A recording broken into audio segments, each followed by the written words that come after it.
അമ്മയുടെ യോഗേഷ് ഗുരുജി ഒരു സംഭവം. ഒരു സംഭവമല്ല, ഒരു മഹാസംഭവം അദ്ദേഹം. ഗുരുജി അദ്ദേഹം പറയുക, അദ്ദേഹത്തെ ഞാൻ ഫോൺ വിളിച്ചിട്ട് പറഞ്ഞു എൻ്റെ മകന് സർക്കാർ PSC ടെസ്റ്റ് എഴുതി സർക്കാർ ഉദ്യോഗം കിട്ടണം. അദ്ദേഹം പറഞ്ഞു അവന് കിട്ടുമെന്ന്. പക്ഷെ ഒരു പണി ചെയ്യേണ്ടതായിട്ടുണ്ട്.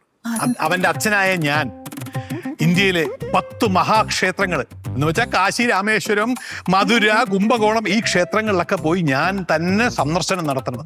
ഞാൻ ഒറ്റയ്ക്ക് പോയി സന്ദർശനം നടത്തണം. അവന് ഉറപ്പായിട്ടും ജോലി കിട്ടും. നമ്മുടെ നാട്ടിൽ തന്നെ 10ഓളം അമ്പലമുണ്ട്, പിന്നെ എത്രയും ദൂരെ പോകേണ്ട ആവശ്യം എന്നാ? ഇതല്ലേ ഞാൻ പറഞ്ഞ അപശകുനം എന്ന് പറഞ്ഞത്. ഏതെങ്കിലും അമ്പലത്തിൽ പോയാൽ പോരാ, ഗുരുജി പറഞ്ഞ ക്ഷേത്രങ്ങളിൽ തന്നെ പോണം. മഹാക്ഷേത്രങ്ങളാ. പക്ഷെ ഒരു പ്രശ്നമുണ്ട്. എന്തോ മോനെ? കാശ് ഒരുപാട് ചെലവാകും. അതോർത്ത് നീ വിഷമിക്കണ്ട, എന്തെങ്കിലും ചെയ്യാം. തരുവോ?